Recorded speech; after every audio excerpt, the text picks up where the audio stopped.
صوبائی وزرائے Sami Ullah Chaudhry, Nauman Langrial, secretary food, director general Punjab food authority, captain retired Muhammad Usman, ترجمان وزیر اعلیٰ پنجاب ڈاکٹر شہباز گل اور متعلقہ حکام بھی موجود تھے۔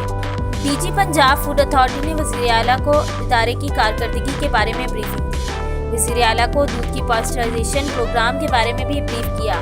وزیر اعلیٰ نے ملاوٹ مافیا کے خلاف پنجاب بھر میں مؤثر کریک ڈاؤن کے حکم بھی دیا اور کہا کہ پنجاب فوڈ اتھارٹی بلا امتیاز ملاوٹ مافیا کے خلاف روزانہ کی بنیاد پر کارروائی کرے اور صوبے کی عوام کو خالص غذا کی فراہمی کے لیے آخری حد تک جائیں۔ غذا میں ملاوٹ کرنے والے عناصر کسی رعایت کے مستحق نہیں، ایسے عناصر کے خلاف مقدمات درج بھی کریں۔ اس موقع پر وزیر اعلیٰ پنجاب سردار عثمان بزدار مسلم ٹاؤن میں واقع پنجاب فوڈ اتھارٹی کے ہیڈ آفس بھی گئے، جہاں پر وزیر اعلیٰ پنجاب کی زیر صدارت رمضان المبارک کی آمد کے سلسلہ میں پنجاب فوڈ اتھارٹی کے اجلاس ہوا۔